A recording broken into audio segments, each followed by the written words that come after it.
Hi, guys. Hi, everybody. I was really encouraged that you wanted to come and speak today. I thought it was important. I know that Mark's thought it was important. It has been a really intense, brutal, painful year for California, specifically Los Angeles. I think we've had our hearts broken. I know a lot of people in this room have been directly impacted, or friends and family have been impacted.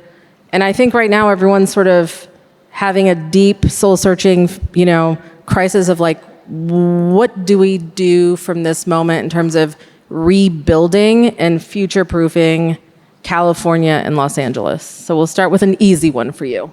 I mean, not so easy, but I mean, what you start to do is you try to level set on the magnitude of the destruction, which was obviously amply reinforced in the video presentation, and Mark's request for your support, because we're going to need it.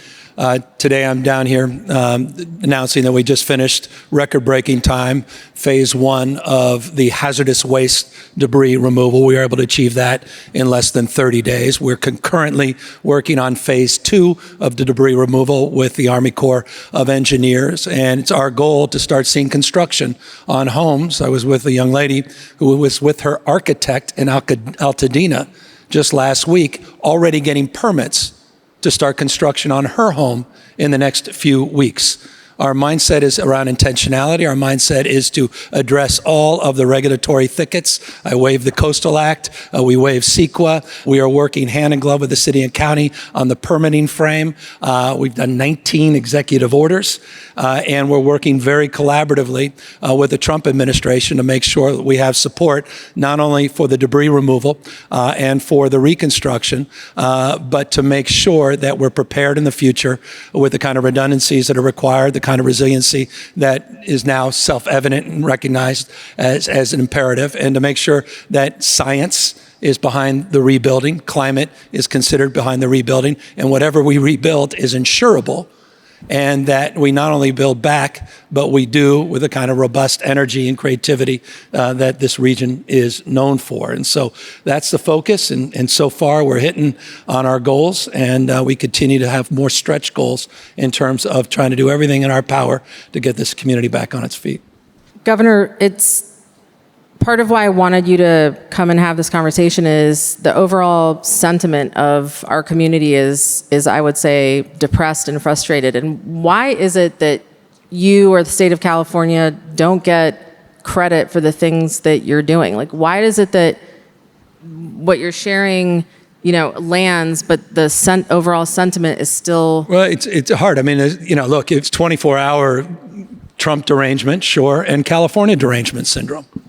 I mean, I'm not naive. I watch Fox. I watch One American News. I watch Newsmax 24/7, surround sound. And you're nothing but a mirror of your consistent thoughts. If that's where you're getting your news, Wall Street Journal editorial board, I'm surprised you even made it out here without bodyguards. I mean, despite the fact 8 of the top 10 murder states are red states, the fact is you'd think it was only the state of California that had crime, even though the crime rate here isn't appreciably higher than most other states. What's remarkable about this state is that we're a $3.89 trillion economy, 5th largest in the world still. We'll see what happens, obviously, in India. We're running surpluses. We dominate in every critical field. We have 32 of the top 50 market cap AI companies. We have more scientists, engineers, more Nobel laureates, more venture capital, patents emanating out of this state than any other state in the nation. We're a job machine, a startup machine. We're an innovation economy across the spectrum, and we continue to outperform in that respect. We have more people moving back in the state. You got to update your talking points on that, and I'm not suggesting you, but some of the pundits. We had record-breaking tourism last year, $150.4 billion. And the state is in a remarkably healthy position in the context of being, I think, more essential now than ever from a geopolitical perspective in terms of where this, not just only this country's going, but where the rest of the world is going as well. But we're in a media and media intelligence war, right? And it feels like this is a brutal time to be a Democrat. It's a difficult time to get a message to land, especially when it comes to job creation. And an overwhelming concern now is keeping tech and keeping jobs here. And so when you have entire podcasts and platforms and the most successful entrepreneur in the world rallying against you and this message, how does someone like me, or how do we know what is the truth?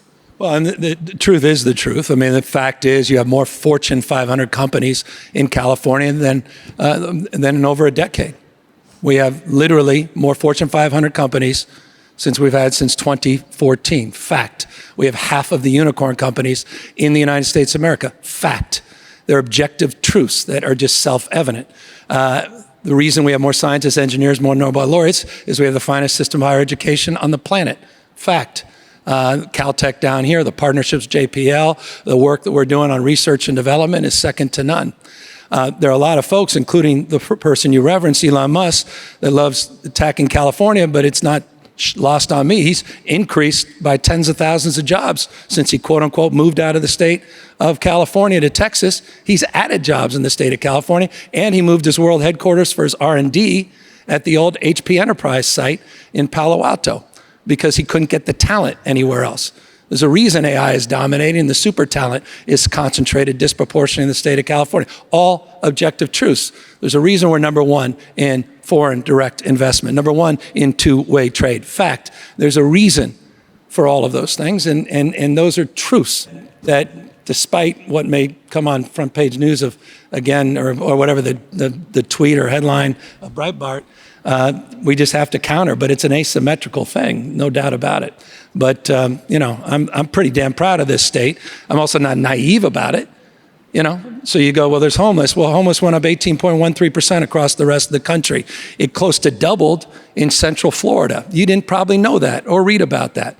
Basically flatline, 0.45% unsheltered increase in California. There were 42 states that saw a larger increase. We're finally tackling that. I've done 42 CEQA reform bills on housing. We're suing cities for not meeting their housing element and their RENA goals. We're trying to get more aggressive across that spectrum. Same thing as it relates to outcomes and accountability. Just launched an accountability website on the issue of homelessness and housing. So we're getting more assertive, more aggressive in all those areas. Issues of retail theft, all those things, substantially declining, moving in the right direction.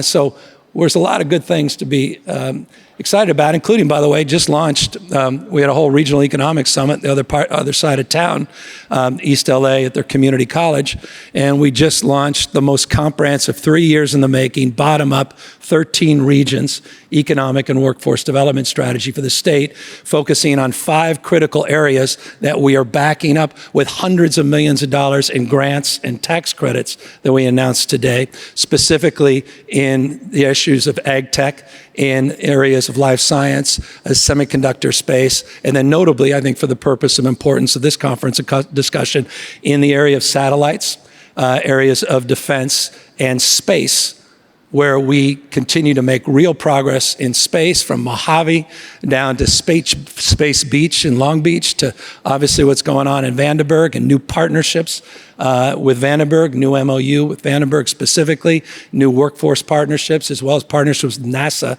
that are next level, that I'm very, very proud of. I think 25% of all NASA's procurement comes right here into the state of California. You've got some unbelievable companies in this space, from Relativity on down, not just SpaceX, that we're really, really proud of. And, we're trying to do our best with launches from Vandenberg. There was 51 last year, which was the most since 1974. We're going to break that this year. I actually joined Elon on a lawsuit against the Coastal Commission for trying to vandalize some of the permits in that space, which I can assure you shows how wrong the Coastal Commission was, to make sure that we maintain that progress and continue to break down the barriers in the regulatory frame.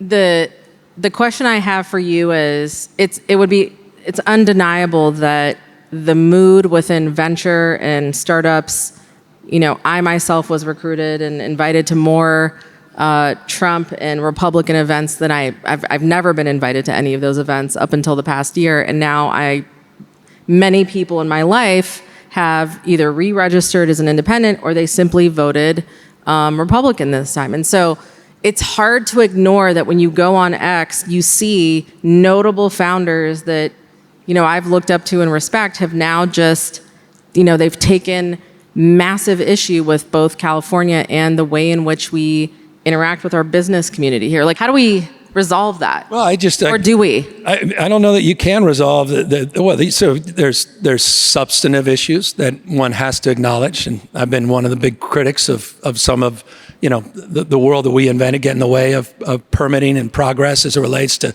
doing big projects and being bold and more aggressive in terms of getting those big projects. We've done a lot of reform and notable reforms in that area. But look, I don't know. It's the regulatory market that created Elon Musk in California. $3.2 billion of subsidy that he got from the state of California. The regulation that created the signals so they can make the investments because of the California Air Resources Board and the fact that we have a waiver under the Clean Air Act, which the same administration that he's working for is trying to gut as it relates to Ronald Reagan himself's work that was established in the late 1960s because of the smog, interestingly, in Los Angeles. So we're going to continue to put our head down. We'll continue to be the #1 manufacturing state in America, fact. We'll continue to outperform in all these key areas. We'll continue to make unbelievably strong bets, places like, in quantum with Google and new announcement at UCLA, making hundreds of millions of dollars in investments there. Just announced another $250 million for new tax credits, $92 million in new apprenticeship programs today, $140 million of small grants for some pilot programs we're doing in more of the regional parts of the state, and more of the rural parts. We're #1 in forestry jobs, #1 in farming and ranching, #1 in hunting jobs. We continue to outperform, and we still maintain our global status as the 5th largest economy in the world. You folks may be becoming Republicans, but I hope they're paying attention a little bit of what the hell's going on. And we'll see how it works. I mean, I'm a Democrat since 1989. I've enjoyed being part of, I'm a small business person, created about 1,000 jobs of 22 little businesses, restaurants, hotels, and wineries. I don't say that to impress any of you especially, but to impress upon you my passion for entrepreneurialism as job creator. But, in this country, from a prism of Democrat versus Republican, there's been 52 million jobs created in this country since 1989, 50 million of them under Democratic presidential administrations, just 2 under Republican administration. The only thing the last 3 Republican administrations have in common, recessions. So I get a little offended by everyone saying, well, they're so good for the economy, when there's no objective truth that bears that out. And so I appreciate differences of opinion, but there are some fundamental facts that just aren't present and in evidence. So I'm not as down and out as everybody else. I'm not as damn depressed and maudlin as about everybody else. We got the Olympics coming out here. We have some of the most extraordinary world-class events coming out here. Look at the investments Ballmer's making. He didn't make this investment because he thought things were getting worse. He made it because they were getting better. Kromke down the road, unprecedented investments. We're getting this industry down here, the creative industry, doubling the film tax credit this year to get more aggressive against places like New York and Georgia. We're investing in our lead in ways we haven't in the past, and we continue to have the greatest workforce simply anywhere else in the world. And I think at the end of the day, that's the reason so many cranky Californians are leaving the state, but they made their money and they started their businesses in the state, because this state of mind, that quality of imagination, that entrepreneurial spirit, being on the leading and cutting edge, is as alive today as it's ever been. Ask Sam Altman. Ask these folks that are investing unprecedented amounts of resources, and they're doing it here in California. There's a reason NVIDIA's here in California. There's a reason people are moving back to California. All those fancy friends of yours, maybe even you. Maybe it wasn't so welcoming out there in Miami during those summer months, and maybe it wasn't so hot, or maybe it was too hot in Austin. Maybe the home prices and maybe your property taxes, you got a little pissed. You're like, it's double the property taxes in Florida and Texas.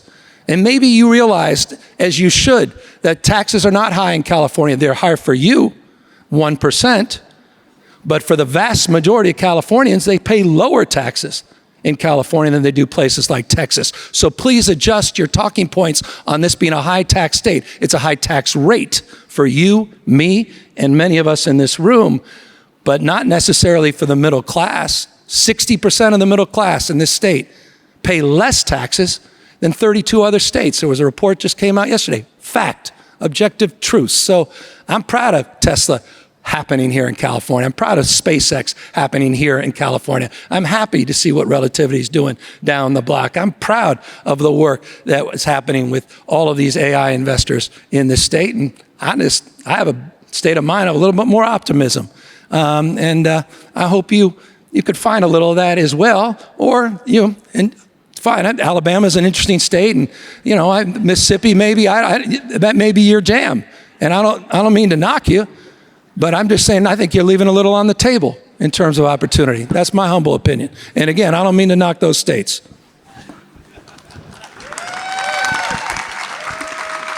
Yeah, I'm here for this energy. It's good. I tend to bring that out in people. Just saying, if you know, you know. What do you think is the message, given like when I looked at the map and I knew, I mean, I was like back in August, I'm like, I believed when I walked out of the DNC, I'm like, we are screwed. And no one liked what I had to say. As you know, everyone did not like what I had to say. What is the message that the Democrats need to get or not get? Do you think there's a message that needs to be received based on the last election? Like, because there's some value in taking note of what this is, right? Look, I mean, this is much of a cliche as a guy like me coming out with a memoir. But, today I announced a new podcast I'm doing to directly explore this. You should, as you send your 10 million, please download This Is Gavin Newsom. But I announced it with intention. I want folks I disagree with on the other side. I mean, I went out there, I was debating this guy from Florida, DeSantis. I'm out there with Hannity doing these shows, go on Newsmax. I've been on this red state tour going to Alabama, Mississippi. That's why I say I do love those states. But they don't necessarily have the state of mind that the state of California does. They're not attached to a dream either. It's the American dream and the California dream. There's a reason that's the case, and it's still alive and well. So my point is this, to your question. I'm iterating with the podcast. I'm trying to understand what world we're living in, what are the trend lines that define the world, how we take advantage of it, not just from the prism of partisanship or party, but the future of this country. I'm looking at citizenship, participatory democracy. I'm looking at softening the edges. It's a point of pride. I spent 90 minutes with President Trump a couple weeks ago, the first Democrat in the Oval Office since he got reelected, and working with him despite the fact we're already involved in 6 or 7 lawsuits and we're just getting started. And so I'm trying to deeply mind that. Kamala's a resident down here. She's an old friend, known her 30 years. Did she lose because she didn't go on Joe Rogan? No. Did she lose because we didn't have a competitive primary, or we lose? Maybe. Was it because, she didn't differentiate herself more from Biden? Could be. Was it trans sports, the number one issue, apparently, that animates America today? By the way, we have one athlete in the state of California, the largest state, larger than 21 state populations combined. So it may be the most important issue for you, but it seemingly was an important issue. I get it. I do. Or was it was it trans surgeries in prison? I guess that could offend. And the effectiveness of their campaign. Or was it inflation and immigration? Was it incumbency? Was it the 3 I's? Maybe that's where, so we're all analyzing that. Was this a blowout election? No. Might feel like it. Was 1.5%. Was actually remarkably close in historic terms. But he did sweep it in those 7 swing states. So what did that mean? What issues animated that? What is the Democratic Party? Is it the DNC? Is it governors? Is it mayors? Is it Jeffries? Is it Schumer? Who the hell are we? What are we? What do we stand for as opposed to what are we against? All that has to be deeply mined, and I think with humility and grace. But I will say one thing, it's like the Phoenix rising. That's my flag in San Francisco. That's the flag literally of San Francisco, is the Phoenix out of the ashes of the 1906 earthquake. Don't for a second count out the Democratic Party. Every time a party loses, we go through this 5-6 months, it's over phase, and everyone plays I told you so. And then we, 2 years later, there's someone by the name of Barack Hussein Obama, no one heard of it, or Nancy Pelosi. You go, how the hell did this happen? She's speaker. 2 years after shellacking, where they said we should all go to Applebee's. And we shouldn't be wearing Hermes ties. And what's wrong with Kansas should be on our book stand. I was old enough to remember that was the prescription for the Democrats last time getting shellacked. So I don't know the answer, but we're trying to figure it out, again, with grace and humility. But one thing I know about me is I'm a pro-business Democrat. You can't be anti-job and pro-business. Same time, society can't thrive, nor businesses, in a world that's failing. And so I'm for growth and inclusion. And I also believe in diversity and dynamism. And I think that's the secret sauce in California. 27% of the state, foreign born. My biggest fear on Trump is not all the tactical stuff. I think it's him vandalizing legal immigration and the impact that could have in California. H-1B visas. By the way, that led to some of the population decline a few years back. Trump 1.0 was a huge decline in legal immigration. We get first-round draft choices around the rest of the world. It's what makes California so great, separates our game from the game played everywhere else in the world.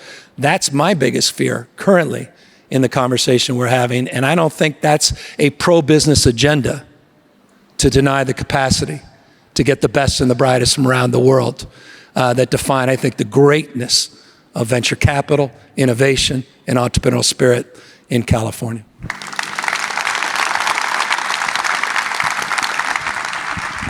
So riffing on entrepreneurial spirit, it's hard to ignore there's a lot of enthusiasm for space. And as Californians we're competitive. And we want to be first and we want to be best. And a lot of frustration and friction around regulation, especially when you're competing with China.